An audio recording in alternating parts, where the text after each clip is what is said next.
All right. Welcome to the podcast. Awesome. Thank you for having me. Absolutely. We'll start where everyone else does. As far as earliest childhood memory, what are we getting into? Oh my gosh, Ellie's childhood memory. I must have been probably 4 or 5 years old, and I quite vividly remember rocking on a stool chair and falling off, smacking my face on the kitchen counter. And I think it's like something like that, where you either hurt yourself or something big happens and it scares the crap out of you as a kid, and that sticks with you forever. Oh, Bet I have absolutely. never rocked on a chair since that moment. I would always remember the feeling of getting back on two legs and then oh, nope, not going to do that. Right? And your stomach drops and everything is like, oh my God, I need to save myself. Yep. So growing up, did you have a lot of family around you? Was it a small family, big family? What was going on there? Kind of a bit of everything. So I grew up, believe it or not, in the outer city suburbs down in Sydney, New South Wales, Okay. and lots of cousins, lots of friends. South Someone was always over at the is South house. Wales in is there a South Wales in Australia or am I on the wrong continent? You're on the right continent. So Oh, I okay. grew up in New South Wales, Australia. So now I live in Queensland, which is on the east coast, just a little further north. Gotcha. I was thinking, I'm like, okay, Scotland, there's a Wales, but I thought I'd just double check. Yep, no, in Australia. Okay, all right. So we're growing out in the suburbs there. Yeah, had a lot of family, a lot of people were always off at the house, whether it be cousins, aunts, friends. We kind of were free range children Yeah, running up to the kids in the neighborhood, out on bikes. I think that last sort of generation that grew up outside before the iPads and the phones and yeah. everything were introduced.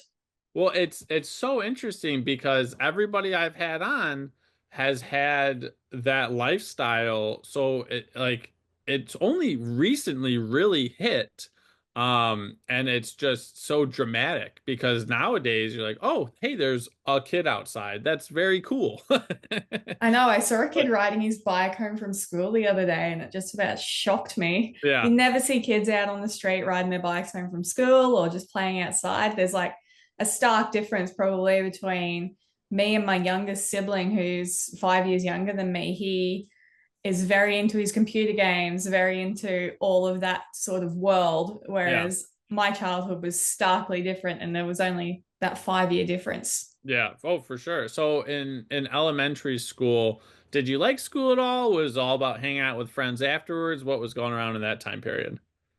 Always loved school. It Okay. was it was good. I liked being forced to hang out with my friends in high school, but I was Yeah. always in elementary school, but always looking for an out. I just wanted to be around the horses and outside and not stuck inside a classroom and learning what I had to. I always found it more interesting finding my own path and falling on my face and Yeah. figuring things out the hard way rather than being pushed inside a box and learning the curriculum that they make you learn. I was having this conversation the other day about all of this with an old teacher, and Yeah. she was saying that kids are just pushed into boxes and they don't feel it's right. And then they want to go and do a trade or anything different. But it's if you don't go to school or college or university, you're going to go nowhere. But there's so many pathways that just aren't recognized or Yeah. seen as the way to do things these days, that it's just there's so much more that we can be doing rather than just sticking kids in the classroom, I reckon. Yeah. I mean, 100%. My mom, I was talking to her the other day because we're looking to homeschool our kids. She's like, "Yeah, I would have definitely homeschooled you, but your older sister, nope. I had to send her to school. We were we were not going to work well together." Oh Are yeah. there is there a lot of homeschooling going on in Australia nowadays, or was there back then, or was it kind of taboo? We don't really see it too much. Okay. I think I knew one kid that was homeschooled. If you don't live like out west or out on one of those big properties, and even then it's not even homeschool, you've got a governess there who's employed by the property to help teach the kids, and then they have School of the Air. So it's their school is the same, it's just online and remote. So That having that that's online presence is open those doors up for those kids, I yeah. guess. I feel like I've missed a whole genre. So, governess sounds like a sweet job. And you said School of the Air. That sounds like something out of a comic book. That sounds pretty cool. Like, could you give me more information on what all that means? Yeah, definitely. So Australia is quite a large place. If you're not on the coast or somewhere populated in town, there are a lot of kids on these properties that, I don't know, are 60, 80 millions of acres. And they're huge. And the closer you get to the center of the country, the more remote you get. Yeah. And these kids just don't have access to school as young kids that can't go to boarding school or something like that. So they generally employ someone that's at university or who wants to Okay. be a teacher, and they come in, they live on the property, work there, and get paid to do School of the Air. So they're basically teaching these kids as a teacher, and they've since gone up from there. And yeah, when they get to high school, a lot of kids generally get sent off to boarding school. So Okay. that can be pretty rough for those rural kids. But Yeah. yeah, it's pretty cool. So it's very That, different no, to what most people are used to. yeah, no, I that grew up sounds in town, fantastic. so I just saw it when I started working out west and working on those properties. Yeah. So when you started, when did you first start getting introduced to horses? What was your first sign of like, hey, failure is okay, like getting through things? It sounds like that was very early on in your life. Yeah, my dad kind of instilled that into us. So it was, if you want it, you got to work for it, especially Okay. when it comes to horses. No one in my family is really into agriculture since my grandfather, he was a sheep and wheat farmer down Okay. south, and he sold the property before I came along. And somehow I got into the horses and thought, oh my gosh, that's so cool. Yeah. So my dad found someone local and he said, you can go pick up her horse's shit Yeah. every weekend, the only time you have outside of school. And that's how you can learn to ride. You can prove to us that this is serious and you want to take on the responsibility before you actually get that of your own, Yeah. basically. So it was, you got to work for it and prove that you belong in this kind of area and this is what you want. And then I got a job when I was 12 or 13, other Oh, than let's go. just the odd jobs. Yeah. And then all of that money went towards me having riding lessons, and then it went towards paying for my own horses. And so it's always been a, you got to knuckle down, tie up your shoelaces and prove a point, like make it work for yourself.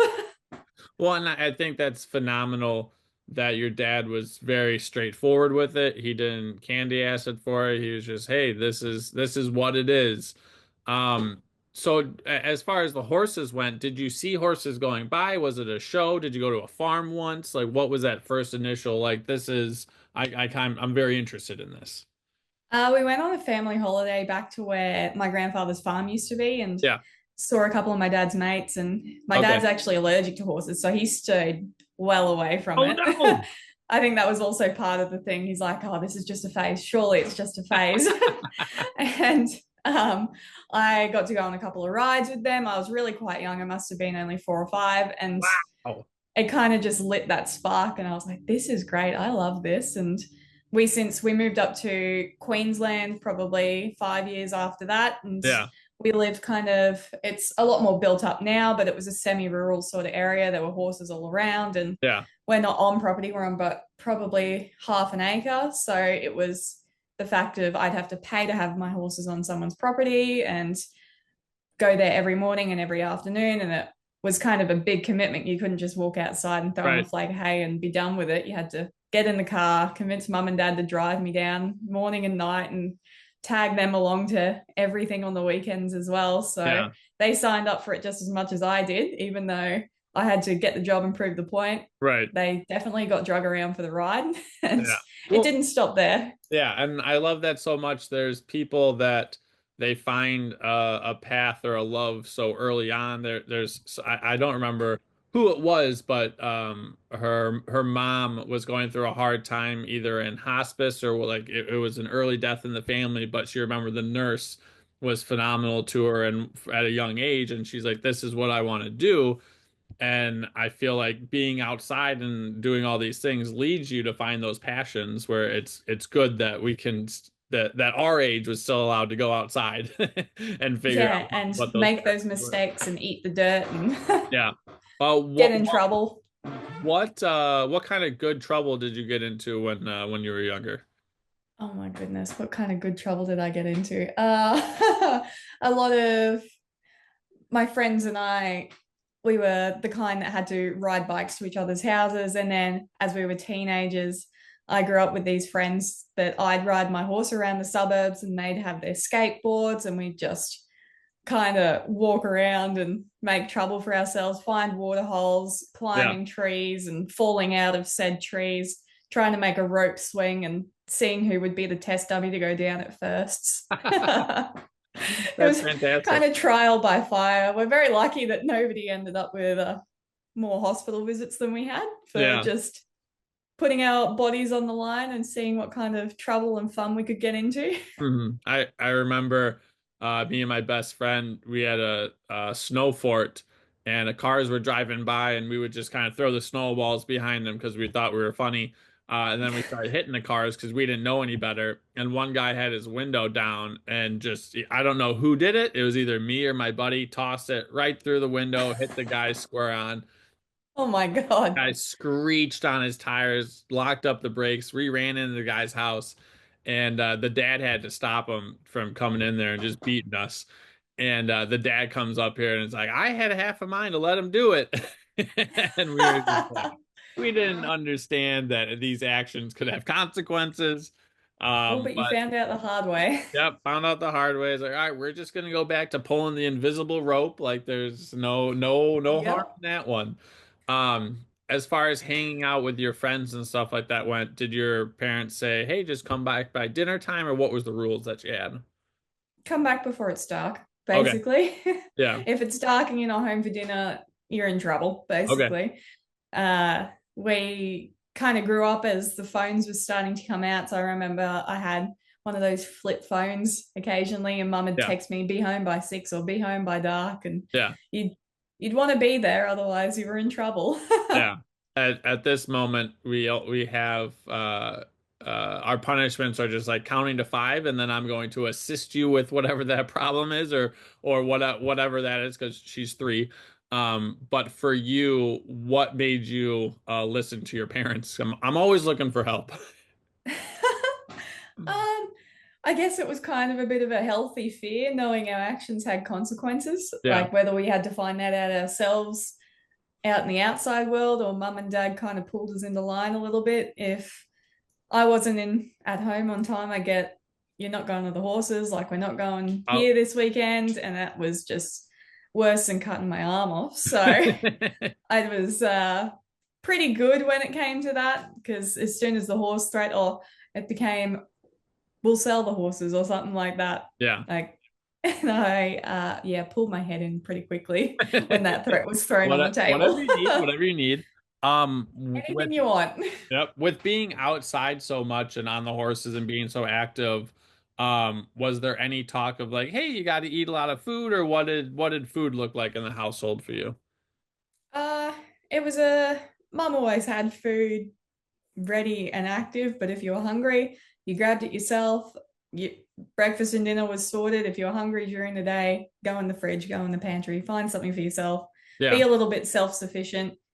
So I think that really made me grow up a little bit. Hmm. When I moved out of home, I knew basically I was on my own. I could cook, Yeah. um, knew how to boil a pot of water and cook myself a meal if need be. But Yeah. yeah, it was a bit of fend for yourself, but made sure there was definitely 2 square meals on the table in between those 2 square meals, fend for Yeah. yourself, unless you're at school.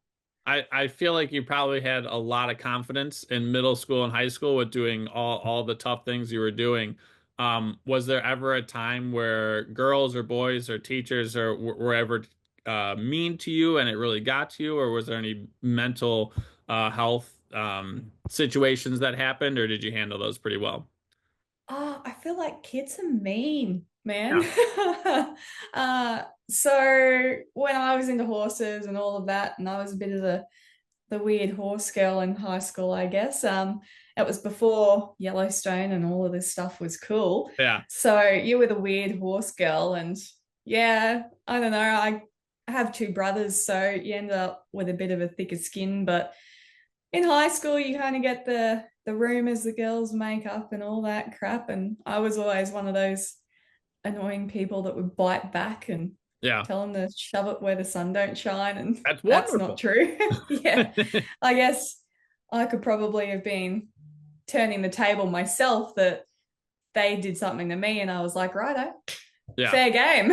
Yeah. So I guess kind of growing up with a bit of a thicker skin, I copped it on the chin a little bit more. But just like everyone, there are hard times, and you just kind of got to figure out how to cope with that. That was for me through the animals and Yeah. going outside. And I stick to myself a lot, but yeah, I didn't have that whole online presence that they have these days where school was at school and then home was at home. It was very separate Yeah. until probably later in school when I was almost graduated. And at that point, I was pretty sure of or at least I thought I was sure of myself at that point in time. A lot of things have changed since then, but Yeah.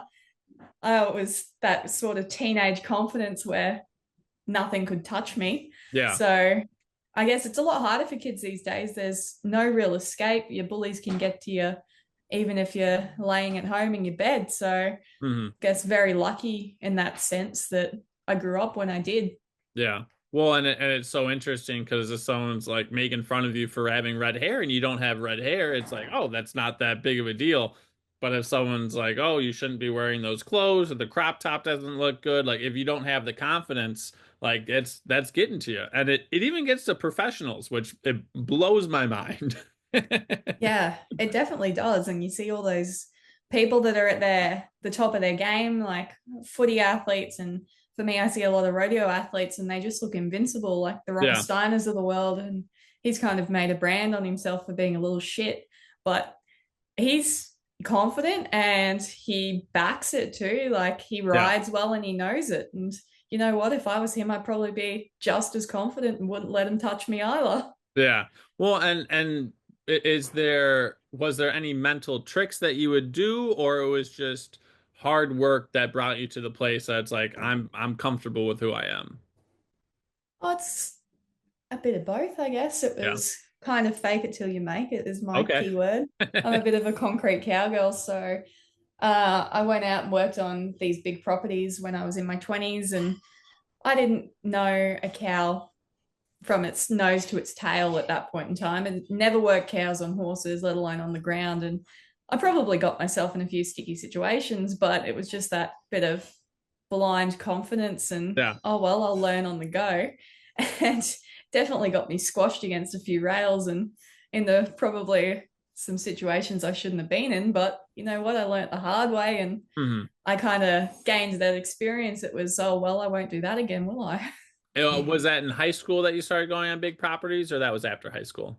That was after high school, so I kind of stuck in the inner city sort of area until I was 19. I decided that growing up where I was, it was a very good place, but I wanted to see something else. So I went and did a trip to Europe by myself and Oh, let's went on go. a yeah. How'd you pick Europe? I think it was just I saw these Kentucky tours and they look like a whole lot of fun. And you guys have your spring breaks. We have what we call schoolies when you finish high school and you go down Yeah. to the Gold Coast and spend a week or two on the beach and have fun and party. And I was like, nah, that's not really for me. So I was working a full time job straight out of high school and thought, you know what, I'm going to go to Europe and I'm going to do this 20-day tour. And I packed my bag up and I went by myself. I'd never been overseas before and was like, you Wow. know what, send it. Yeah. And And and since how'd that then work out came for you? You made it back, so that's good. I did make it back. Vividly remember one of those stomach dropping moments that we were talking about before. I'd just gotten to London. I was so jet lagged. I was by myself and I put my passport down and I'd gotten up to go get something. I come back and Oh, I was like, oh, fuck. Because it was just in a bag, sort yeah. of a deal. And I didn't know where it was. And I just backtracked, went, and someone's like, oh, is this yours? Oh, Oh my God, I think I could have died. So it's that's kind of that's woo. duct taped to me now, but I was 18 at the time and didn't know any better and learning on the go. And that kind of was a bit of a learning curve. And Yeah. yes, I learnt that the drinking age here is 18 and it's 18 in Europe as well. Yeah. So I did a lot of the partying and the Oh my gosh, learning that alcohol doesn't always mix well if you drink too much of it. And then came home and just went back into working at a retail store and thought this sucks. Yeah. So wanted to go somewhere else. I still had a couple of horses at the time, so I decided to sell them and applied for a Canadian visa and went over and moved to Canada by myself at 19 for two Well, there you years. go. Let's Yeah. backtrack a hair and then we'll go back to Canada. But as far as the drinking goes, over here in the US, it's yeah, you got to be 21, except for if anybody has a fake ID or an older brother, you're just drinking until you pass out, usually at a young age. Now I wasn't invited to go to those parties, but that's what a lot of my friends were doing. What was drinking like as far as just like a mindset for you when you were growing up? It's kind of a casual thing here. Like for you guys, it's 21, and you Yeah. probably are like the rest of us. And 16, you kind of go, "Oh, what is this?" And you're Hmm. experimenting and whatever else. And kind of it's just at parties or at the end of the day. Yeah.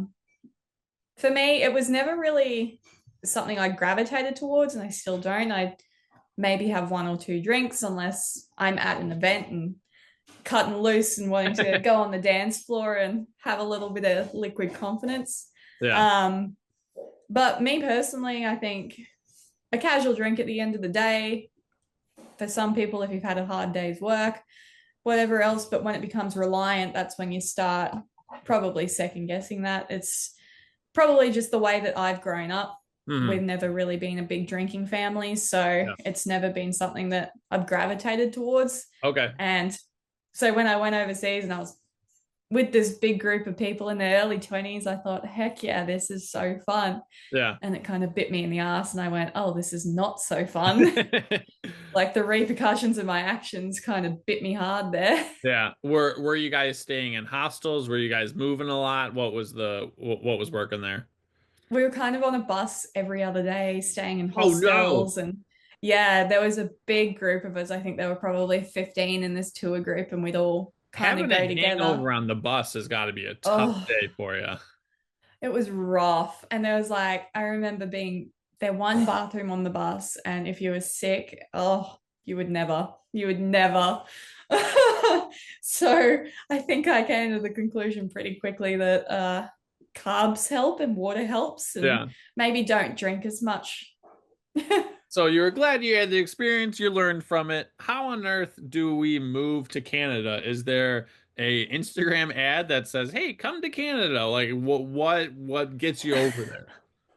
um, Kind of the horses in the Western industry, I thought basically, where's the easiest to get a visa at the time? Okay. Canada's in the Commonwealth, so it was pretty easy at the time to get a visa for me. So I just thought, you know what, stuff it, applied online for the visa and just looked for a job. I came across Banff Trail Riders. So I applied for a job there, had to send some videos of me riding. And then I think it was probably 2 months later, I got on a plane and sent it over. So were you competitively riding before and then also what the over here there's a lot of different horse riding. Yeah. How would you describe what you were doing or what was your specific specialty? So I was competitively riding as an eventer and a show jumper. So Okay. I rode English horses growing up from, I think I got my first horse when I was 13. So 13 up to 18, I was riding English horses and jumping and doing all of that. And I thought, oh, there's so many different things. I kind of want to go and experience something else. I was a bit of a snob. I'd never ride my horse in jeans. And I was like, no way. Would never ride a horse without a helmet. And then I moved over to Canada and it's all Western riding. You're riding in jeans and a cowboy hat. And I was like, oh, actually, this is way cooler. So what do jeans have to do it? Like are they just not flexible? Is it because usually you're in like the tight khakis or like what is that the difference? You're in something called jodhpurs or breeches or something like that, and they just kind of grip to those English saddles a bit more. So Okay. there's nothing really holding you on the horse. It's all to do with your seat, and they kind of help you stay in your seat and streamline, and they don't pinch your legs. Whereas a Yeah. Western saddle, it's a lot more casual. They're made to be worked in and ridden in all day, and you wouldn't want to be wearing a pair of leggings when you're working cattle. I can Okay. say that for sure. So it's definitely more practical and it's built for work rather than what I was doing, which is a bit more performance based. And you're only riding for an hour at a time. Not saying that the Western horses are very performance based when you get into the reining and the roping and the rodeo, but Yeah. from what my knowledge at the time, it was English horses were the only way. And then it opened my eyes going over to Canada. So I got to take people on trail rides during the summer. And then I learnt to drive horses in the wintertime. So I got to drive sleighs and carriages and Oh, very basically cool. live the dream, Yeah. which was So so much fun. when you're moving to Canada, did your parents try to keep you at home? What's the discussion with friends or what's this? My parents, my mum kind of did a very similar thing and she's from England originally. So Okay. she moved back over to England and then she traveled all through Egypt and Eastern Asia and all of that by herself when she was in her 20s. So she was all for it. She's like, oh, yeah, go have fun, Yeah. learn some lessons, whatever else. Dad was pretty well the same. He's like, go on, do whatever you want. Call us when you get there, sort of a Yeah. thing. Like they always want me to check in, but they're never going to harass me. They know that everyone's path is kind of their own and you got Yeah. to figure shit out on your own, basically. So I packed my life up into one suitcase, which wasn't much. And yeah, got a plane and then I caught a bus from Calgary down to Banff and was figuring it all out by myself, moved into a share house and was working and fending for myself. And it was, yeah, I learnt a lot of big lessons when I was over there. Yeah. So, um, were you there just because you wanted to experience a different type of riding, or did you just want to experience a different country? What was the main reason you were headed over there? Oh, I think it was a bit of fuck around and find out. Okay, let's go. I was like, I didn't want to go to uni. I did a introductory course into law. At the time, I thought I wanted to become a police officer, but Okay. I wasn't ready to do that. And I thought, you know what, I may as well travel. I'm young. Yeah. It was easy to get a visa there. I could get paid to ride horses, which was something I never thought was possible. And my dad's like, there's no way you can ride horses for a living at the time. And Yeah. I just kind of, I do a thing where I want to prove people wrong. So Absolutely. very stubborn. Yeah, moved over, got a job taking the trail rides and got to go into the backcountry, was on a horse every day of the week, made some of the best friends ever. We were living together, working together. We'd go and learn how to two step. We don't do any of the kind of dancing you guys do over there here. So that Yeah. was really fun. And then I got the opportunity to cook over there. So I was a cook in one of the backcountry lodges. Sometimes I'd be by myself in this Yeah. little lodge in the middle of the um in the forest in Canada, and there were bears and wolves and whatever else out there. And so that was pretty cool. Did did how do they sell you on that when they're like, okay, so we're gonna need you to do a little bit of cooking. There's gonna be some bears, there's gonna be some wolves. You'll be fine. You're gonna be in this house by Fine. yourself. It's gonna be okay. Like what's the pitch that you got? Um, it was kind of like, well, you don't have to take trail rides every day of the week. You can go cook, you can go see, live in this really cool spot, no cell service, no Wi-Fi. And I was like, okay, that kind of sounds really cool. So I thought, oh, why not? And just ended up doing that and then did that for the year after as well. So give me like the best because so I've been thinking about this question a lot. You go on vacations and yes, those are phenomenal, but what is your perfect Tuesday like? What's your day to day? What was your perfect Tuesday like when you were a chef out there? My perfect Tuesday. So I would wake up at probably 5 o'clock in the morning and I'd go into the lodge and I'd start a fire and I'd start breakfast and people would come and have breakfast at probably 7:30, 8 o'clock, and then we'd go Yeah. saddle some horses up and they'd go on a day ride somewhere. I could join that day ride. They'd take lunch. Um, Sometimes I go along with them. Other times I would just stay at the lodge and have a sneaky little nap, clean the lodge. I'd have my own horse and my own mule out there, so I'd go hang out with them for a little while, and then I learned how to cook bread, and I was basically homesteading before homesteading was a thing. Yeah, before it was cool. Yeah, before it was cool. So I did that and just kind of had my own company for a long period of time throughout the day, and I they'd come feel back for dinner. Yeah, I feel like that would be the beginning of a movie, just you moving through the day nice and slow, just taking a nap and then some cooking. Um, what was it like spending so much time with your thoughts? Like me growing up with my thoughts, like I would do anything I could to get away from them, but I feel like it'd be very hard to get away from them if you're out there by yourself for so long. Yeah, it you got left alone with your mind a lot. I would always download a lot of music on Spotify, and Okay. sometimes I'd just have music blasting or listen to a podcast or an audiobook. I got to a point where I was journaling for a while, and I thought Okay. it was really good. I kind of became a lot more confident within who I was as a person at that point in time and the directions I wanted to go, because who are you going to talk to? You're not going to Right. talk to anyone. There's no one there to talk to. I could go talk to my horse, but he Yeah. wasn't answering back. And I don't know, sometimes it was really nice to just kind of go sit out there and be by yourself and be with nature and just kind of reconnect, because Hmm. you don't get a lot of that these days. Everyone's kind of hyper connected, and I can call up my friends in the States over here. No worries. Not back then, but even before that, you'd have to do the payphones and the call cards and stuff Right. like that. And then just not even having the option. I had my phone with me, but what kind of use was it? It was just like a glorified speaker at that point in time. Yeah. um, so I read a lot as well. So it was very simple. And when you're not distracted by that social media and kind of having that instant gratification of TikTok and Instagram and Facebook and just right there at your fingertips, it kind of makes things a lot more simple. All you have to worry about is when these people are going to come back and how hungry they're going to be, Yeah. basically. And I need to cook edible food. And when is other donkeys going to come in? Because we used to pack everything out by mules. And Okay. so I'd have a packer come out and bring me my groceries and all of that. And when are they going to come out? Who's it going to be? How many people am I feeding tonight? Sort of a deal. So it was fun. I liked Mhm. it. We're gonna It's have two definitely questions because simple. I know I'm definitely gonna forget one of them.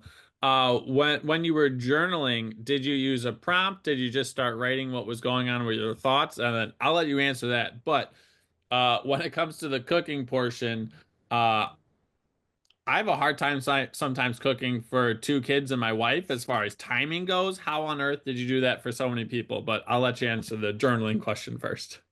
Journaling, it was kind of almost just checking in every day. It was, what's the weather like? What am I looking forward to when I get home? I had a friend in town, and or she was cooking at the lodge closer to town. There were two. There was my one, which was about a 6 hour horse ride away, and hers was 3 hours.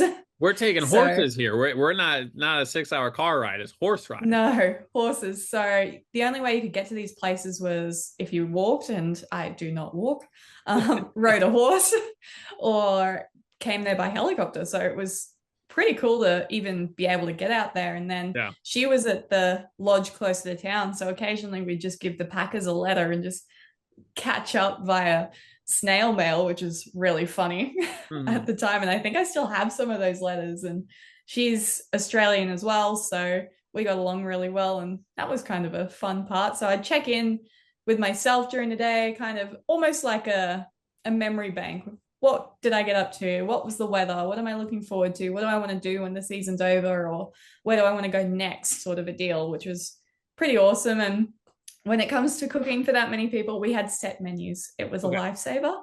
So I knew what I was cooking for dinner every day. I knew what I was kind of cooking for breakfast every day. Lunch was generally just a sandwich or whatever they could take with them. Hmm. And I kind of had free reign when it came to snacks or anything like that, which was fun because I really like to bake. So, and I didn't know at the time that cooking at high altitude messes with your recipes. So I had to figure out that as Is it well. a salt thing or like what? Because It's that's like all I know moisture. about. Okay, moisture. Yeah, so I'd cook a cake one day and I'd cook the same cake at the different lodge. At the top one at the higher one, it would work out great. I went Yeah. lower and it would sink like a volcano in the Oh middle. And no. I was like, I can't win here. So I kind of had to make my own recipes or tweak them in a way that would make them work. And then I come back home and we're only, I think, 8 feet above sea level where I am now. And those recipes I used over there, I can't cook here because they don't Really? work. That's Yeah. wild. And When it just, it's a science, really, which is yeah. pretty cool to figure out. When I'm cooking here and it's for my family, I'm pretty excited if my wife likes it, but I'm sometimes like, hey, you got what you got. But if friends come over, like I usually only cook a couple different things and I'm really worried about it going well. When you're cooking for people all the time, are you like on edge, like hoping that it goes well, or you're pretty confident with your cooking? I had some moments, especially in the beginning. There was a few times I got a beef roast and it came up on the mules, and I was like, "Yep, it'll be good. It'll be defrosted." This thing was solid, and I was freaking out. It didn't cook in the oven, and I was like, "Oh my gosh!" And these people were coming back. They were there, and I was like, "You know what? I'm just gonna cut it up, and we're gonna cook it like steak." Yeah. Did that, and then of course I was cooking it inside. I didn't have a fire or anything. The whole lodge smoked up because it was like having a barbecue inside. And then the smoke alarms went off, and then I was like, I'm just going to go outside and I'm going to cry. And these people were having a great time. They had the windows open and they were like flapping the smoke out with their Yeah. napkins and shit. They had a great time. They were a bunch of Americans, and I very vividly remember how embarrassed I was. And I'd never let that happen again. But that was a learning curve, which Yeah. was at the time I wanted the earth to open up and swallow me. But looking back on it, I was like, oh, you Yeah. know what? Those people were really cool. No, that's super fun. Every time I cook a brisket or a new recipe, my wife is usually saying, "Hey, can you practice that?" Because usually something goes wrong. And it's a good thing because things have definitely gone wrong before where we made pizza, like little mini pizzas for appetizers because the brisket's going to be ready. It'll be great. The smoker stopped working, and then we ordered Lou Malinati's, just more pizza. Because like, oh, why not have more pizza? I think the brisket was ready at like 11 or 12 o'clock, and I'm like, hey guys, it's finally like you should try some. And everyone's like, no, like we don't, we don't want to try this. Like, it's been The cooking moment has for gone. 26 hours. Come on, you got to give it a shot. So you're working there for 2 years. And Yeah. then you're journaling, having an amazing lifestyle. I feel like if you posted that online, people would eat that up. They're like, this is my life, and they're like, oh my, this is what I need. They'd be paying you to go do that at this point where we're at. How do you decide to leave such a wonderful opportunity? My visa ran out. Oh I no, kind of got kicked out. it got So decided for you.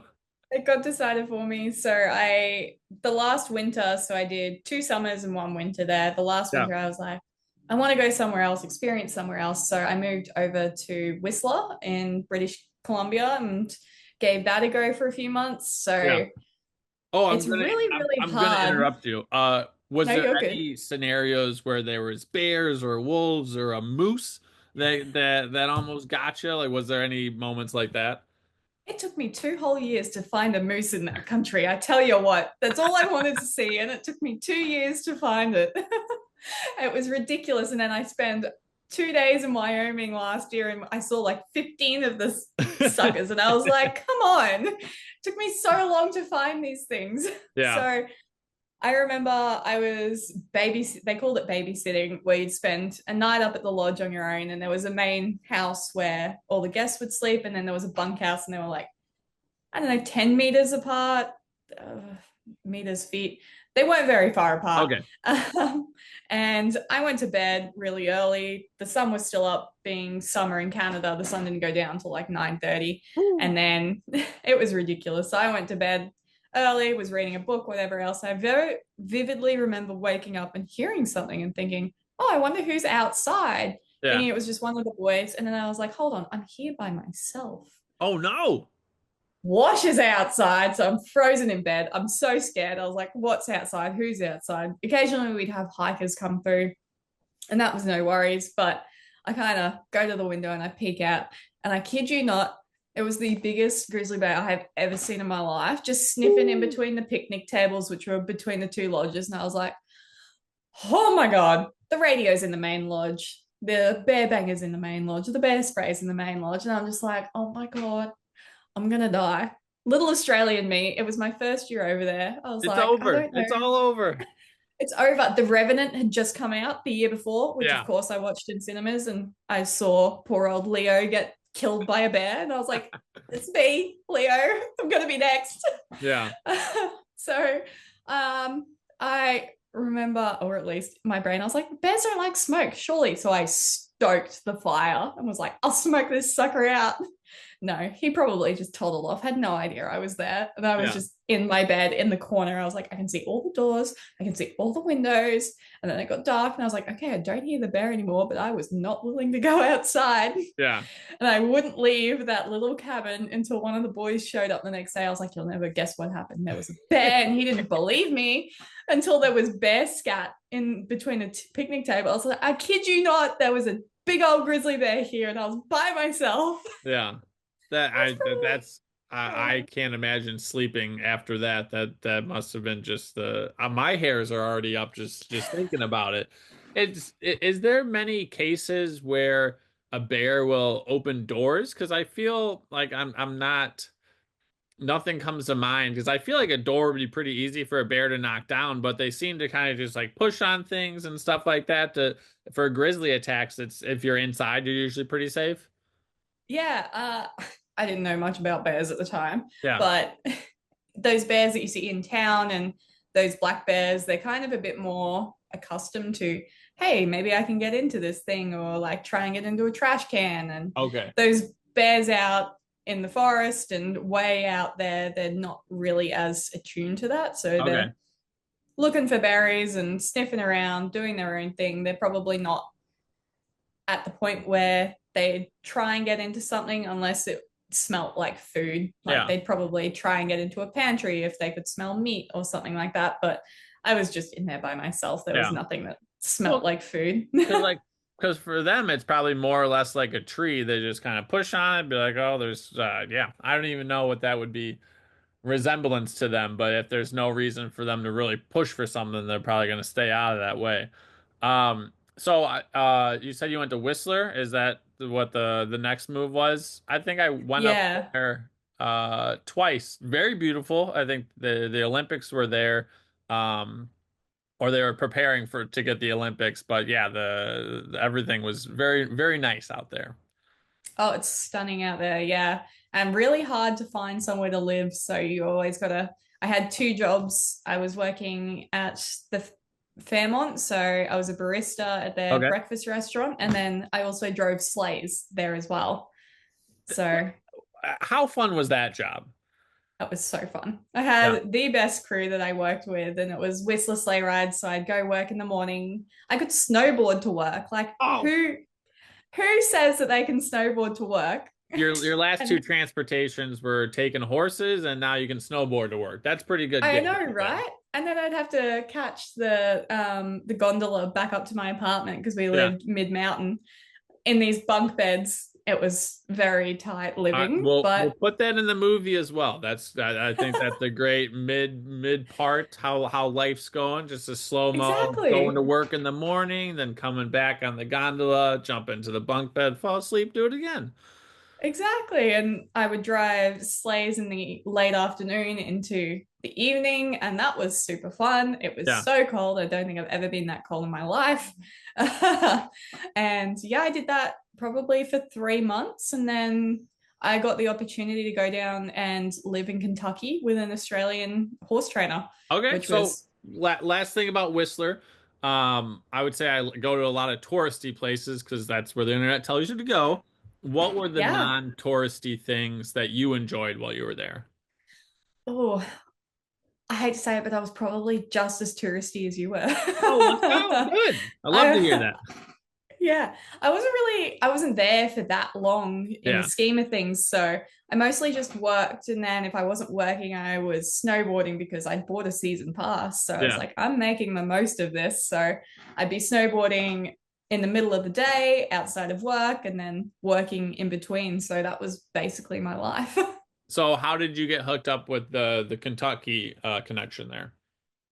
So he's an Australian horse trainer by the name of Double Dan Horsemanship. So there's a Dan here. His name is, oh gosh, his name is Dan, but I can't remember his last name off the top of my head. And then there's Dan James, who is Australian as well, but he moved over to Kentucky, has an American wife and kids, and is completely set up over there. And I saw that they had like an internship program. Okay. Um, so I kind of applied for that, and she said that they needed someone to look after the horses and look after their house while they went to a horse show. And I thought, heck yeah, why not? So booked a flight, packed up literally everything I owned. I think I sent a suitcase back to Australia because I'd accumulated a whole bunch of crap. Yeah. And jumped on a plane probably a week later and went down to Kentucky and spent 2 weeks looking after the place before I'd even met the people. I'd Yeah. never met them. And I think I spent 6 months down there and learnt so much about training horses and kind of the entertainment industry. He does horses in movies and all sorts of stuff. Yeah. So he's a very, very talented guy. And I got to have some pretty cool experiences and live with a girl who's still one of my best friends. I flew back over a few years ago and was a bridesmaid in her wedding. And Ooh. yeah, so that was a lot of fun. What does a cool experience look like as far as like learning wise from in that you had? So I got to teach horses. He specializes in liberty, so that's working a horse with nothing on them. So you're on the Okay. ground or you're on their back or something like that, and there's no ropes, no saddles. It's just you and the horse, and you're communicating via body signals and stuff like that. So I got to learn a lot about reading those animals and kind of teaching them to move the way I wanted to without the assistance of a tool, Yeah. which was really, really cool. And I got to teach them how to lay down, how to sit like a dog, and Spanish walk and pick things up. It was, yeah, how to rear on command. And you see all those photos in movies where horses look like they're attacking someone and they're Yeah. not. But I got to witness and be a part of a lot of that training for 6 months. And that was so cool. Like you couldn't pay for that kind of experience. So when he gives you, what would a training session look like? He would do it and say, "This is how I did it. Good luck," or like how does that work? Because I feel like there's a lot to it. I would I would work with him and I'd watch a lot of what he did. So me and the girl that were there, we'd work really hard. We'd feed. We were basically running the farm.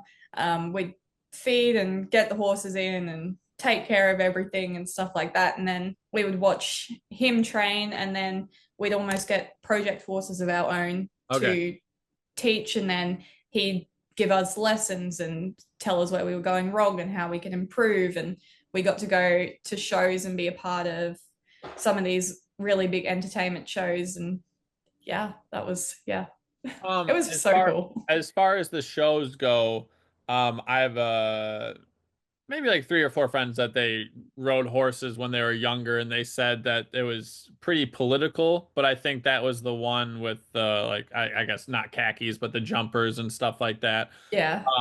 Did you experience any of that with the shows that you went to with him, or what kind of experience was that for you?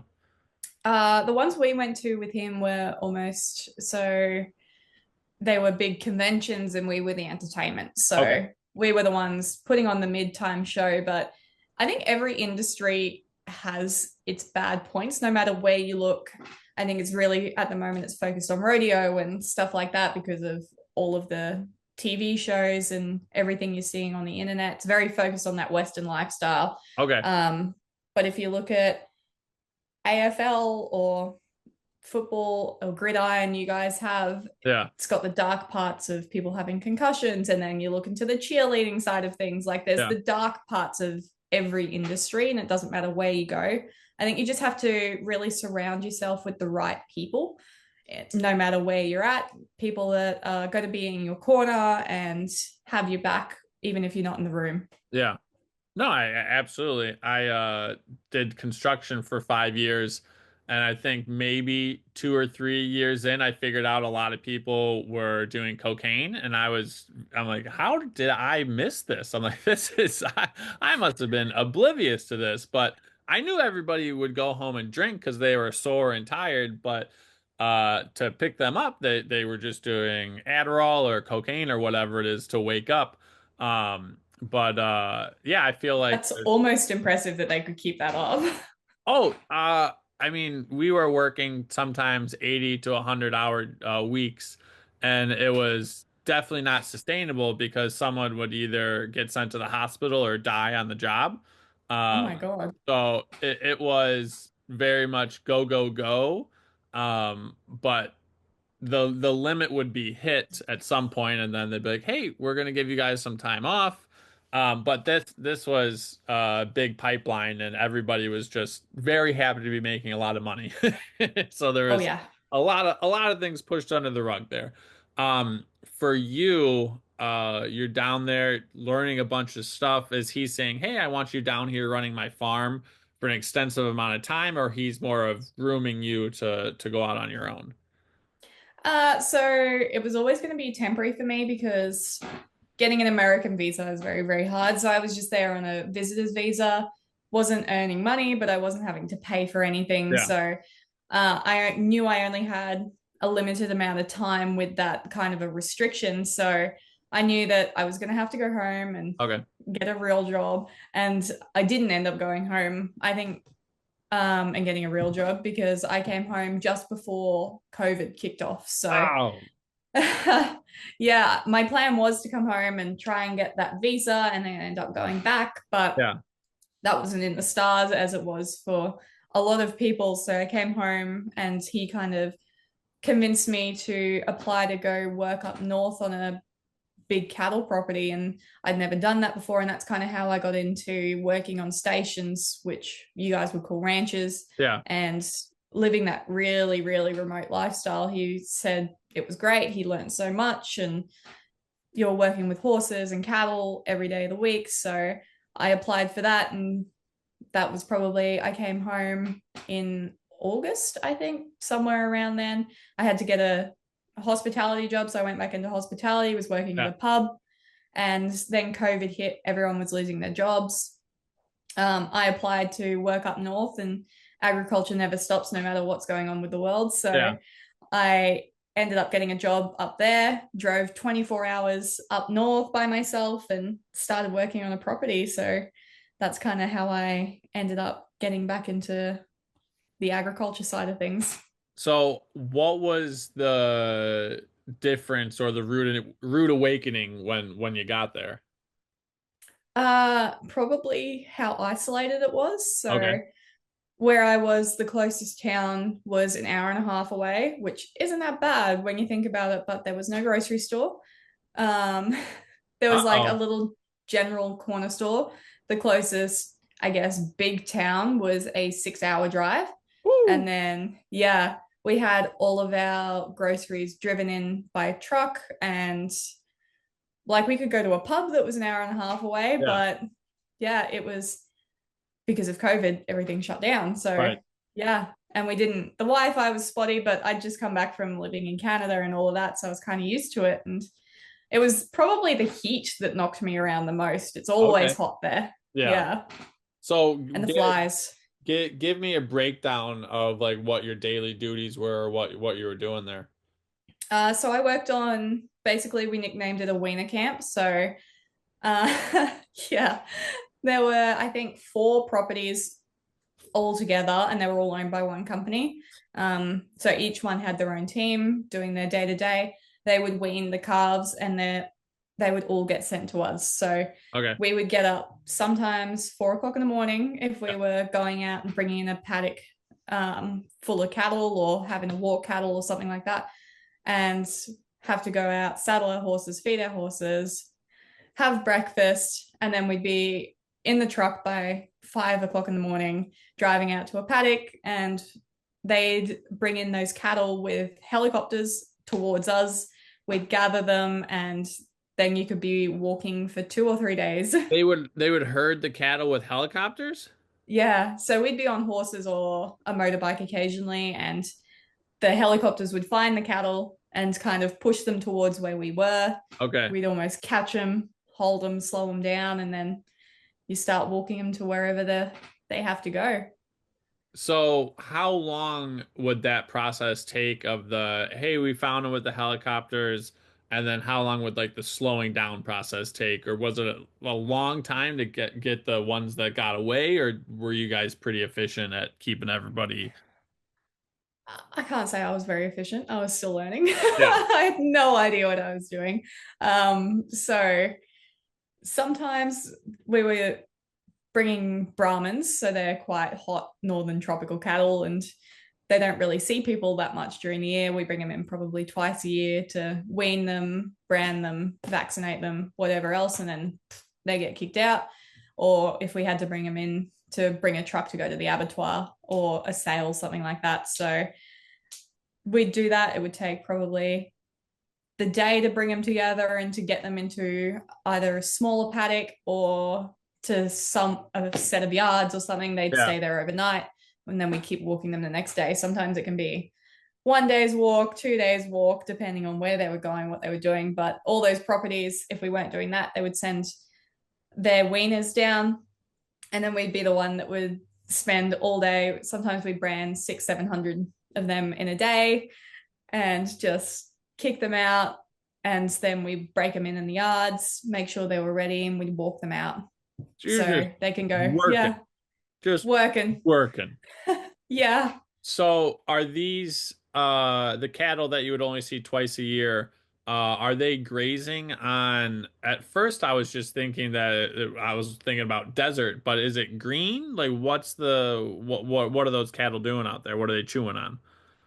It's kind of whatever they can find. They're on their own. It's survival of the fittest out in those places. So, yeah, monitor kind of how um, the pastures are doing and what it's like. But obviously, we don't really have much in the way of pasture management other than we're not overgrazing. Some people do seed, but on properties that are that big, it's kind of you just give that pasture a break and you move the cattle around. Yeah, Um, I was very green at it at the time, so I was still learning. But our biggest day to day job would be branding cattle, branding calves, and castrating and vaccinating. And yeah, then we'd break them in and walk them out to a pasture where they'd go. They'd recover, we'd bring them back in, and then divvy them up to where they were going, sort of a yeah. deal. So the obviously the other option is just to have kind of like food lots, and I've driven past those, and to me, I didn't know where food came from for the longest time. I just went to the grocery store. It's like, oh, here's meat. I was had no idea. And I'm very much more on the regenerative side of things, and I feel like the way things were being done with you guys, um, it seems very sustainable as far as you guys had the land. Like it seems like it was a good option for you guys.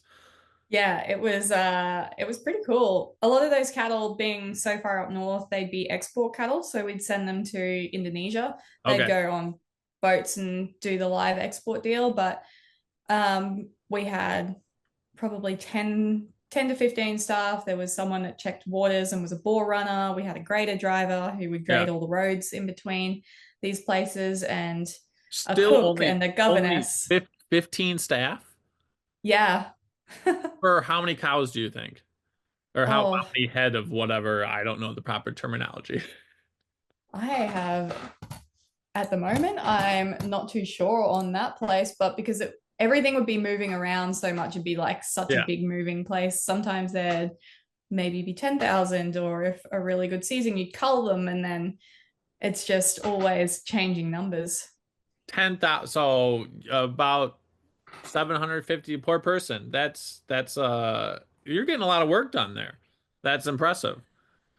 I think Yeah, it was pretty cool. And then, like, we shoot our own cattle, like for meat and stuff. I'd never shot an animal in my life. yeah. So that was a learning experience. And then I learned how to butcher meat while I was out there and that was really, really cool. It wasn't the best cuts of steak in the world because we were cutting it up and learning ourselves. Yeah. So we were definitely not professional butchers. And then it'd be learning all about the sustainability of what you'd have to do because there's a lot of feral pigs out there. So we would bait a lot of those animals just because dingoes as well and wild dogs, they'd go for your calves. So we would bake meat and then go up in a plane and quite Yeah. literally just throw chunks of meat out of this Yeah. plane, which I was keep pretty forgetting cool. that dingoes are an actual thing.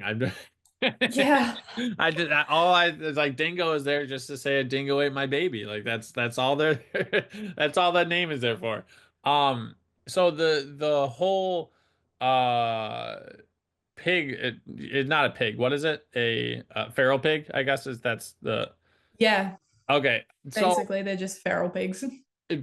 is that meat edible? Because I feel like that would solve a lot of the world's hunger. Is because in Texas and a lot of countries, there's just so many feral pigs, like millions of them. Oh Like, yeah, and they're is there? mean. Yeah, oh yeah. I mean, I think they turn feral after like 2 weeks of being out of the farm. But what is there a reason why? That's not a heavy food source for people, or is that just like nobody wants pig? What's going on there? Because I've wanted to ask somebody this question, and it's on you now. It's on me. Oh my gosh. You see them pigs out there, and if you shoot a pig or something like that, like they smell like death. They Okay. smell like rotten meat because they'll go out, they'll eat anything. They'll eat Yeah. meat, as you know how pigs do, and they're full of worms. They're pretty nasty Oh. creatures. Okay. So I wouldn't feed that to my dog. So Gotcha. I wouldn't eat it to myself. We do shoot, we used to shoot kangaroos out there for Yeah. dog meat and stuff like that. My dog, who is now a pathetic excuse for a working dog and is sleeping right next to me. What kind of dog is it? Bandit, come here. She's a cattle dog, Kelpie. Bandit, come here. Bandit, come here. Oh, she's awake now. She's a cattle dog, Kelpie, border collie mix. Oh, that is a working dog right there. Yeah, she's working at getting her beauty sleep today. I've Yeah, so we used to shoot roos and feed them to the dogs. yeah, I have Australian Shepherd. I don't know if she's probably come. She's probably sitting on our nice chair or something, just rocking away. Um, Living the dream. Yeah, well, we have some friends that have a little bit of land near us, and they have goats, and she could not be happier just running around. These goats are like, "Why did you bring me this animal? Why Why? did you bring this animal here? I live this wonderful life. I eat whatever I want, and I don't get bothered. Like this is unbelievable." Um, uh, that dog must be so happy when they're working.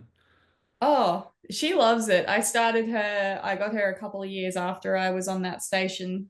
My ex-partner got her for me, and I started her on cattle when she was probably 12 weeks old, Oh, and she loves it. And she's very comfortable being an inside dog. yeah, And she's also very comfortable coming out and doing a day's work with me. I was in South Australia last year, which is kind of towards the middle of the country working on a property, and yeah. I'd take her out and she'd hold cattle during the day, and she loved it, but then she would also want to come and sleep in my bed at Oh. night. So she's not a true working dog. She Yeah. works, but she also lives a life of leisure.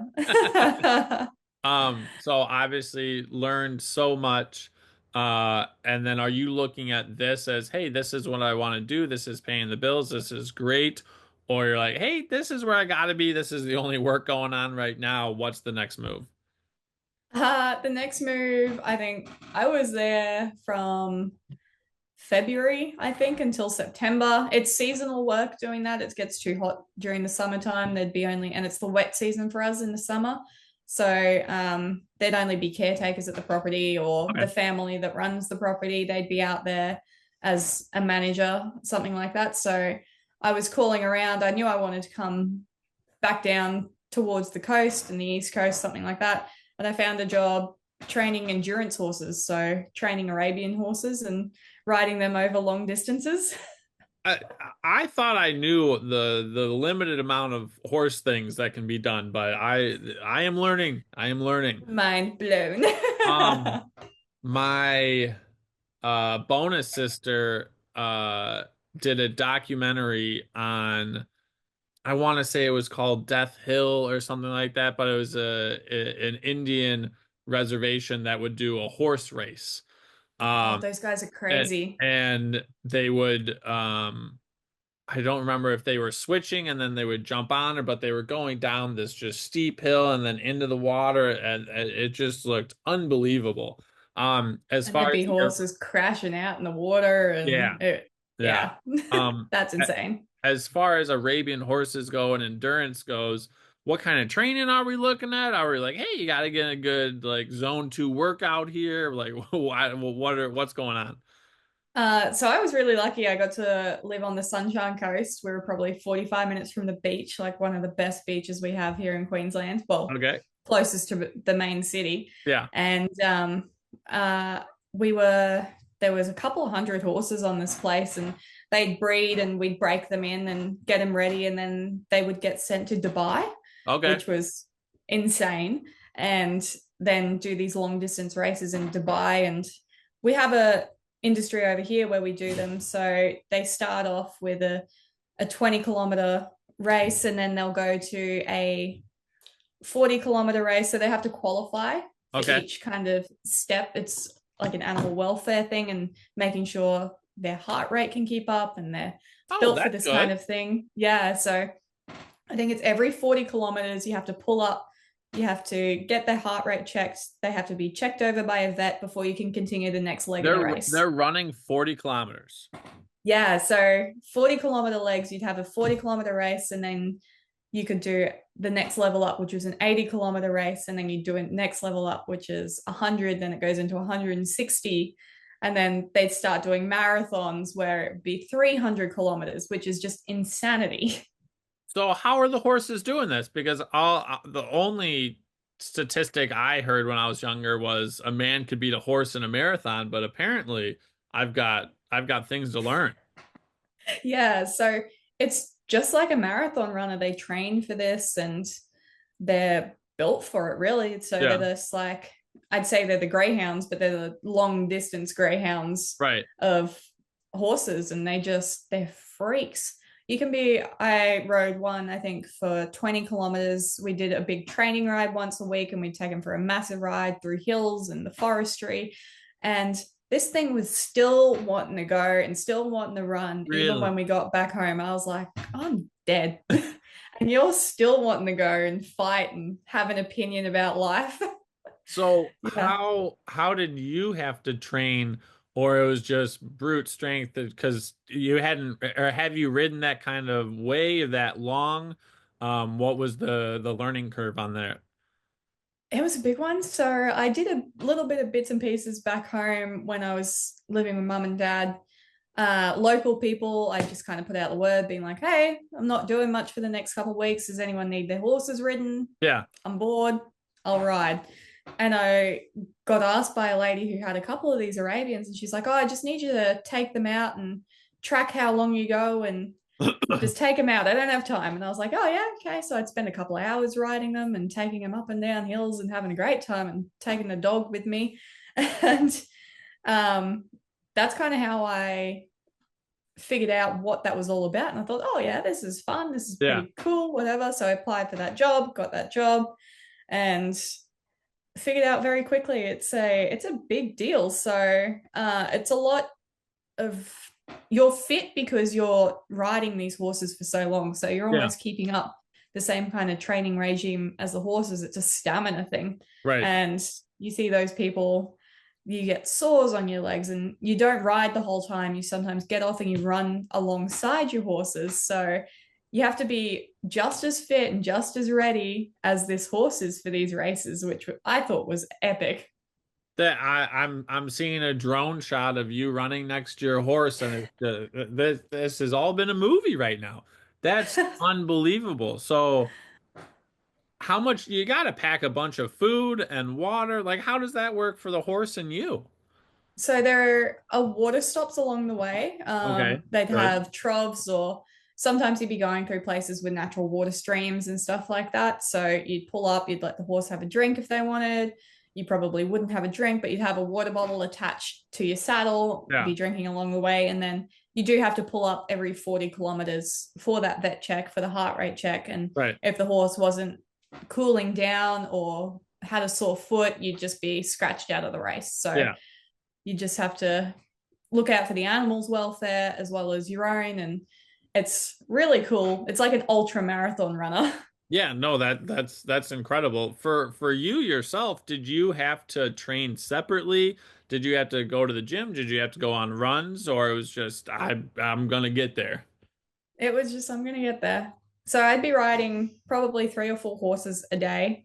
We'd Oh, start the morning, yeah, by feeding them, catching them, putting them on a walker, making sure yeah. they were warm and ready. And then we'd take 3 at a time.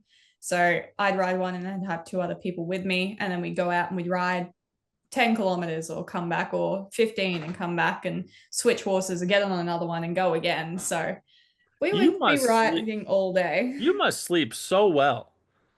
Yeah, definitely at that point, that's for sure. That's amazing. So what's the next move from there? From there, I think I got a phone call from a fella who knew I drove horses over in Canada and was looking for a driver to come help out in central Queensland. So back going out to the outback, and they needed help with cob and co-coaches. So there's 5 horses attached to a coach, Okay. and then we take tourists out for a ride, come back, do that a couple times a day. And I thought, heck yeah, that sounds like fun. So Yeah. once again, packed up all my shit and left there. And it wasn't really what I thought it was going to be. I thought I was going to be driving, but it ended up I was kind of opening and shutting gates and um, Didn't they looking see your after the resume? horses. Yeah, right. And it was kind of one of those deals where they're like, oh, but historically women didn't drive coaches. It was a man's job. And I was like, you're joking, right? Yeah. Where it's 20 something. Like it's 2020 Yeah, it something. was What like here? 2022, I Oh, think. I was like, what? No, 2021. Yeah, the year after COVID. I was like, what are you talking about? So we didn't really see eye to eye on those yeah. sorts of things. So that blew up. I remember this is one of the times where I was like, I've never been fired from a job before in my life. I was because they were like, you're just unhappy, so we're gonna let you go. And I was like, well, yeah, you hired me for a job that I'm not clearly not doing. I'm here picking up horse shit rather than driving Yeah. coaches like I expected to be. And they were like, oh, yeah, you're just not happy. We're just going to let you go. And I was like, I was one of those real pig headed, stubborn pain in Yeah. the asses. And I knew I was getting fired. So I'd gone to the local library and I was like, you know what? I'm going to do a little bit of research. Yeah. Found out that there were like 3 or 4 women that drove historically. And I was like, oh, yeah, by the way, here's printed it all out. And I was like, here's some information for your records. Yes. Yes. And I was like, basically, go stuff yourself. I'm out. Yeah. Hey, And I that's went to the fantastic. local pub and had a little bit too much to drink because I was like, oh my God, crying. What am I going to do? I'm in the middle of the outback. I don't have a job. I've got to pay rent. Yeah. Um, and I jumped in the courtesy bus, being as ballsy and out there as I was at the time. And the owner of the pub was in there, and I opened the door, jumped in the courtesy bus, and I was like, I need a job. Yeah. He goes, you bartend? I was like, oh yeah, I've done hospitality for the on and off for years. And he goes, oh yeah, start tomorrow, come in at 11 a.m. You bet your ass I had a sore head because I'd had a couple too many drinks because I was coming down from the fact that I'd just thrown papers at these people and told them to go shove it where the sun don't shine. And so I started that job there for a couple months and then went back onto a cattle property after that, which Mhm. was a lot of fun. So when Yeah, people see your resume, are you well known for having a big resume, or what are people saying when they take a look at that or they hear I about think they look at owner? it and they go, have you ever had a job for longer than a year? And I'm like, nah, not really. I get to those points where I was like, oh yeah, I've kind of learned all I need to learn here. I'm just gonna Yeah. move on, find something else. And yeah, I that kind of started the fire in me when they were like, "Oh, historically women didn't do that." I was like, "You know what? Stuff you. I'm going to show you what women can do." Yeah. And I saw a rodeo school that was happening, I think 2 or 3 hours south of where I was at the time, and I had never looked at a bucking horse in my life and thought, "Oh, you know what? That looks like fun." That I spent my whole life trying to stay on the horse. And I guess that's with rodeo too. I didn't want my horses to buck at Yeah. all. That didn't sound like fun to me. And with breaking in Arabs and stuff like that, I had a few times where I ended up on the ground involuntarily Yeah. because they threw a tantrum or they saw a shadow that looked like that was going to eat them and they went left, I went right. um, and I saw this rodeo school and I was like, you know what, stuff you. I'm going Yeah. to show you what I can do. I'll show you what a woman can do. No, no, no, no, no. Kind of like, I'm never going to do this again. So I went down to this rodeo school. I met this gal, Emily Hawkins, and she talked to me on the phone and kind of gave me the how to, this is what we do sort of thing. She'd been riding bucking horses with men for a little while, and I was like, oh, yeah, sounds like fun.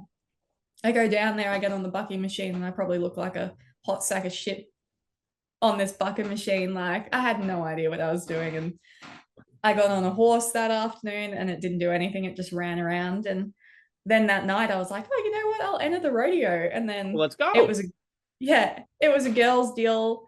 And so I entered, and I was the first time I'd ever done something like that. So they had like a beginners section, and then they had the girls that had done it before. Yeah. And I ended up winning the beginners section. I was like, heck yeah, Let's this go. is epic. Let's go. Since then, that's kind of how I started riding bucking horses after that. And that opened a whole lot of doors for me. And I thought I'd never do it again. And the next minute, I'm looking at body protectors and what kind of spurs do I need to ride bucking horses and what kind of saddle do I need and stuff like that. So that kind of set me down a different path. I went back up north working on a place, and there was a fella, he owned bucking horses. So I went and started riding saddle bronc with the boys at their practice days just down the road. And oh my God, did I eat some dirt? Yeah. I probably got front flipped over horses, and I was like, this is going to make me such a better horse rider. And it did at the time. It made me um, a lot more confident within my capability of being on the back of a horse that sometimes didn't want me there if we were chasing cattle, and they'd stick their head between their legs and act Yeah. like they were a bronc for 5 jumps and then go, oh nah, we haven't ditched her, had enough of that.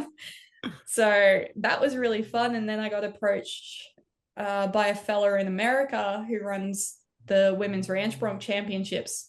I was already going over for that wedding of the friend that I mentioned earlier. And I was like, oh, yeah, you know what? That sounds like fun. So I extended my trip.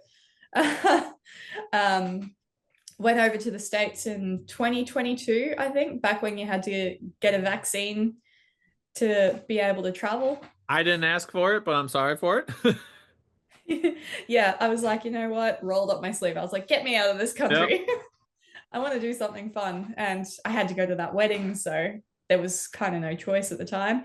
And yeah, went and jumped on the American tour. I traveled with this Hawaiian lake and never met her before, didn't know her from anything, jumped in the car with her and started going to rodeos and riding bucking horses. And it was the best time I've ever had. So you get off the plane, or what's the sale pitch here? I have a horse for you, and you're in the roster. What are you being sold here? So Women's Range Bronc Championships, it's a women's division, and we're not going against the men, and we ride in a ranch saddle. So just like your regular roping saddle or something like that, you got to hold on for 8 seconds. You can ride with two hands, one on the horse and one on your saddle, which almost makes things a lot harder. And I was already doing it back in Australia, having a whole bunch of fun, Yeah. but I thought, I'm going over to the States anyway. Heck yeah, why wouldn't I sign up for something like that? So uh, I was in Iowa for a wedding and met some people that were traveling to Oklahoma, Okay. jumped in the car with them because flights were cheaper from Oklahoma to Texas. And then this gal picked me up in Texas. I'd never met her before, and I stayed with her aunt and just ended up running the rodeo road with them. I got messed up. I had no idea what I was doing. It was trial and error for me. And those Yeah. girls kind of coached me a lot because I was just throwing shit at the wall until something stuck. Yeah. And I ate a lot of dirt. So I think that was, but I had a lot of fun, made so many friends, came back home. So Um, while you're on tour, are you getting paid as a performer and then there's bonus incentives for winning, or like what how does that scenario work out? so you pay the ride, so you nominate, and you basically, for us, it was picking a poker chip out of a bag. That's the Okay. horse you're riding for the night. You've never seen him before. It's Gotcha. kind of just matching this horse, and you only get paid if you win. Basically, you don't Oh have to be no. first, but you have to ride and place in that. If there's 8 girls, I think they pay 3 holes, Okay. and then you kind of have to match the horse, get a good score, and everything. That's kind of just how rodeo works. You pay to enter, but if you don't ride, you don't get paid. Okay. But Which but you have to be top three to get paid. it just depends how many girls are on the circuit Okay. or who have nominated. So if there's 15 girls, I think they pay. It just depends on the number of girls to the pay bracket sort of deal, or how Gotcha. many they pay. But if you're the only one that rides, you Yeah. take all. Life's Hey, good, let's go. right? That didn't happen for me. I did win my first buckle in Colorado, though. I rode this horse and it was a dragon. God knows how I stayed on. Yeah. Ended up winning that section of the rodeo, and then we went. That was super fun. And I remember calling mum and dad. I was like, I've just won a buckle. You'll never believe it. I did it. I rode time. I was like, this is the highlight of my life, which Yeah. obviously that adrenaline and everything. I was like, I'm going to do this forever. This is so much fun. Yeah. Uh, and so, gosh, then we went into a head to head. It was 2 girls versus 2 blokes. So the best of the two in the girls section, the best of the two in the boys section. We rode against each other. And I just did not ride. I stopped, dropped, and rolled, tumbled, got a face full of dirt. But the So girl that are there scores or is it based off time? Is it both? How does that work? it's both. So you have to ride for 8 seconds, Okay. and then there's 100 points. The horse can get up to 50 points, and the rider can get up to 50 points, and then together that's the combined score. So Okay. it all depends on how the horse performs. They're an athlete within themselves, and then it depends on how you match that horse and I didn't know perform that. as an athlete yourself. Yeah, it's the same with bulls and saddle bronc and bareback riding. Everything you see in the rodeo, they do. The animal gets a score and the rider gets a score as well. So if you pull a horse that doesn't do much, Yeah. too bad, sad, unless you get a chance to get on another one, which sometimes you don't because they just don't have the horses, Yeah. or the horse did enough, you just should have done more, sort of a deal. So you're both athletes within your own right, and it's the rider against the animal. It's not the rider against whoever else is there, which for me I thought that was really cool because Yeah. I'm not a big team sport person, and I thought it was good. You're in this kind of a team environment, but you're not relying on those people. Right. It you against the animal, and if you don't perform, that's on you. If the horse doesn't perform, that happens. And but you've still got these girls, and you can be really excited and stoked. It's not like sprinting where you can be like, oh my god, I hate her. How Yeah. dare she run faster than me, sort of a deal. It's kind of you support those girls that win, and you're there for them that win, and then sometimes you crash out or they crash out. You kind of just got to have each other's backs, which is where traveling partners came in. And the girl that won the second round, I didn't know at the time, but the next year she would be my traveling partner, and she's been my traveling partner for the past 3 years now. Wow. So as back to the horse thing, or the bull, is that a different company, a different person? So like, as I'm trying to figure out who's making the money here on that. Like, if you bring a good horse, that's like a good. I guess I don't even know how to ask the question. Is there a horse podium? Like, how do you figure out as far as that goes? So it's very intricate, I guess. It's not, but it is. So you've got the rodeo itself, Yep. with an association or just like a little rodeo or something like that, or something like Cheyenne Frontier Days. They're our finals and they're a big rodeo. Um, they're kind of a business within themselves and they get someone that owns the horses. So they'd be Okay. contracted and they get paid to bring their animals and provide the stock. And then we pay the committee who pays the contractor to be Okay. able to ride their stock. So it's a business, Yeah. but it is one of those things. If nobody rides, I'm pretty sure it just goes straight back into the committee for the next rodeo, or it goes into the pot for the next year or something like that. So it's Yeah. kind of a circle that keeps going. And is each rodeo uh different for whichever town or city you go into, or do your horses travel with you? It's different. Okay. You give me 2 seconds to answer. Yeah. Oh no, it's run through. Don't worry. My surgeon's been trying to call me for 2 days. Nope. Um, I thought I was gonna ask you a couple questions, and then you're gonna be like, yeah. And then I saw a bucking horse when I was 6, and then at 12 I was finally able to ride, and like this has gone phenomenal.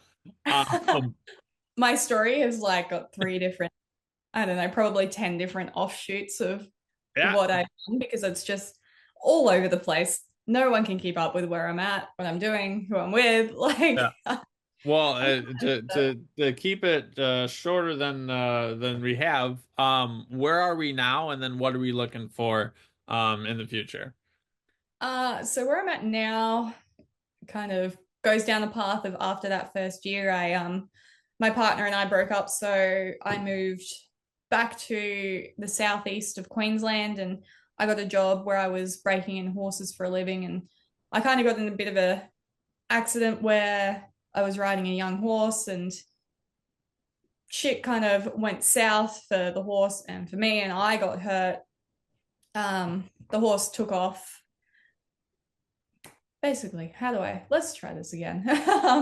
I was training young horses for a living, and I had an accident involving a young horse where I ended up coming off, and the angle I came off on, he kind of rammed into me, and I dislocated my femur out of my hip socket and broke off the Oh, back of my socket. Yeah, that's I'm a trying big one. to imagine a skeleton and then just a slow motion of that happening. Yeah. So I Not hit good. the Not good. hard, and I mean, I was riding bucking horses. That was probably my second or third year riding barking horses, and I just came off funny. He kind of rammed into my leg and popped that out behind my hip socket, and I hit the ground really hard and I slammed it back into the joint. Uh, yeah, that wasn't fun. Ended up trying to get back on the horse. My leg didn't work and thought, oh no, this is bad. So I did it at work, so had to have the ambulance come out and they took Yeah. me in. And I was like, oh, there's nothing wrong. Like I probably just jarred my leg, and they're going, oh my God, you're an idiot. So I ended up in I think I was on crutches for 6 weeks, and then I decided to How get did back. how did you deal with that mentally? That how were those 6 weeks? It was pretty rough. I was a bitch. Mentally, I was probably in a pretty bad place at the time because I'd been independent for so many years and on my own for so many years, and then it kind of all the rug got pulled out from under my feet, and I probably knocked my head on the way down. Yeah. So I had to move back home. I was completely reliant on people. I couldn't get out of bed without somebody helping me. I was probably in feeling sad and sorry for myself at the time, but I thought, stuff it. So I started going to rodeos on crutches and just trying to be there, Yeah. just to be in the atmosphere and around the people that I enjoyed being around at the time. And I probably pushed myself a little bit too hard and didn't do myself any favors when it came to fixing that injury. But I ended up doing a lot of rehab and coming back within 6 months and then going back on the American circuit and riding bucking horses again. Okay. So that was probably my best year. Got really, really fit, and um, everything around that injury was probably super strong at the time. And I was riding the best I ever had, even though I was getting bucked off here, there. I ended up finishing my year. I was top of the Australian leaderboard and came away with the Australian title. And then I went to the American finals being Oh, second. let's slow down on that a little bit. That's pretty cool. That was cool. It was pretty small at the time here still.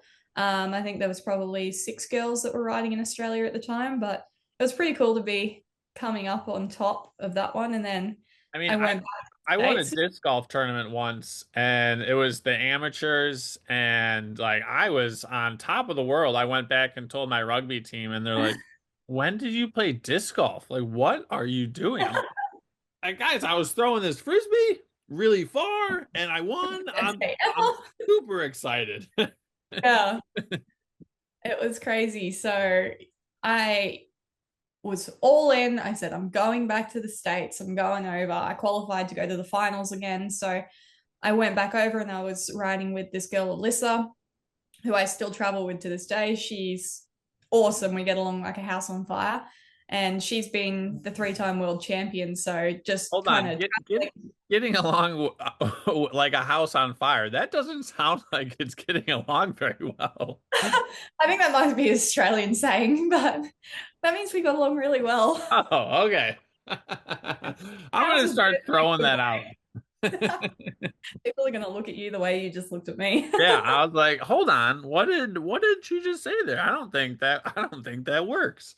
That was English, but it didn't quite. Um, Yes, so did that. so when you're going over there, is the money because I feel like in the early stages for UFC and for a lot of things, the money really isn't there. It's about the passion. Is it sustainable if you are riding at that top level, or how was it for you and your friend with a house on fire? Uh, it's definitely not sustainable. Okay, Like, um, the same as probably quite a lot of women's sports, it's gaining traction, and we don't win as much. We're not riding as much. We don't have as many opportunities to make money, quite right. like professional rodeo cowboys do. And those guys do it for a living. That's their whole life. And Okay. it's kind of more of a side quest and a passion project at the moment. I'm sure one day the rough stock might get to that level, but it's definitely one of those things, especially being a woman as well. We're not really built to be riding bucking horses quite to the capacity that these guys are. Just because What does that mean?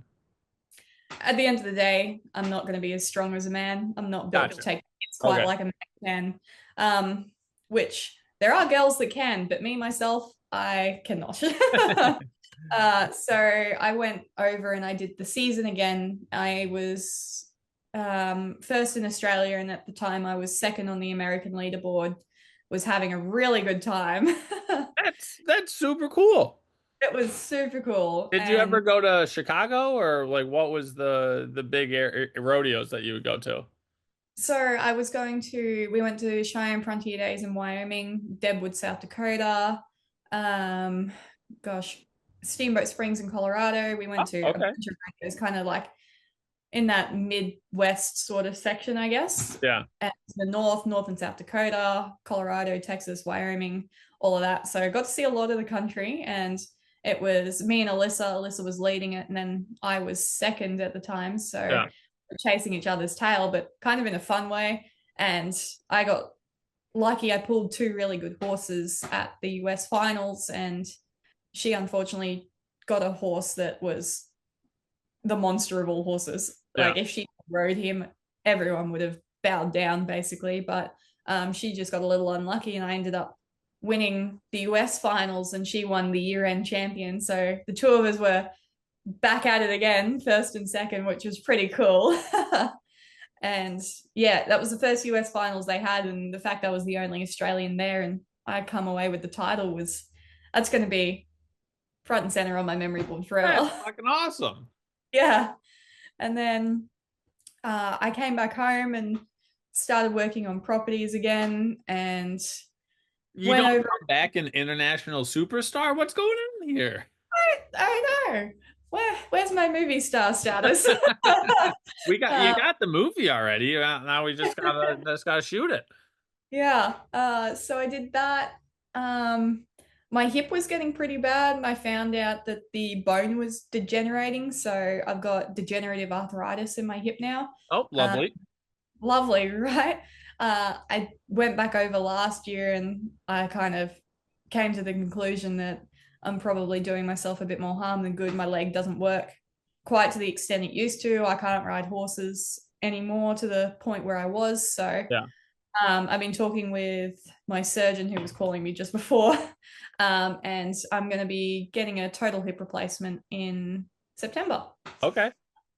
Yeah, so I've had to hang up the boots when it comes to rough stock riding, which was pretty hard to do because you get to that point where it becomes a part of your identity and you get to the top of that sort of sport and your whole life is that. It's like, where's the next rodeo? You're chasing that Right. high, you're chasing the adrenaline. So trying to figure out what's next or kind of getting to the point where it's like, oh, my body, I can't trust my body to keep me safe Yeah. anymore was a pretty hard pill to swallow. And I think I've called Ali a few times in tears, going, I don't know what I'm going to do. Like, I feel like I've lost who I am and I can't work on properties because I can't get on a horse or my leg's not working. And I've had to come back home because I know I've got this surgery. So I've started picking up cameras now and videoing at rodeos. So I'm Yeah. still getting the thrill of that, but just kind of in a different way. Mhm. And it took probably a good 6 months to figure out where I wanted to go with it because I didn't want to let it go. And I Right. probably held on to it for a bit too long and got a few more naps in the dirt than I intended Yeah. to. Unintentional naps in the dirt. And so I'm going down the route of videography and promoting athletes in the way that I wish I had been promoted when I was doing it. So Right. I have quite a few videos off your iPhone, but having that high quality memory to look back on is something that I wish that I had. Like I've Yeah. got the bubbles and the photos and stuff like that. So I'm kind of just trying to do that. And I'm still going over. I think I fly back over on the third and I'm still part of the circuit and still running around with all the girls. I'm just not riding now. So Gotcha. just figured out a way I can still keep my passion alive. And it's kind of become part of who I am and part of my identity, as I was saying before. And the thought of not being able to do it was, Yeah. it wasn't going to happen. So I can't be putting my body on the line anymore, but I can still be involved in a different way. And I'm the head of the association. I'm the Australian director now. So Australia's a lot further behind than what America is. And we're trying to make this build the sport from the ground up because it's an American sport and Yeah. over to Australia and there are girls that are really wanting to do it here. So I'm working on getting it inducted into the Australian rodeo rules and giving them a platform. So still involved, just in a different way.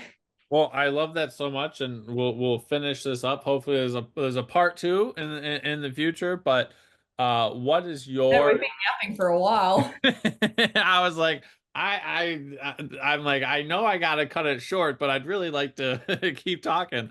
Yeah. But what is your definition of health? Not necessarily the dictionary definition, but what is health to you? I think health to me is just as much physical health as it is mental health. Like you can be the strongest person in the world on paper. You can be able to run as far as you can and jump as high as you can. But if you're not looking after your mind as much as you're looking after your body, you're just as much a couch potato because you're holding yourself back mentally. Yeah. Like, um, I still try and get myself to the gym, but I have those days where I go, oh, I don't want to get out of bed.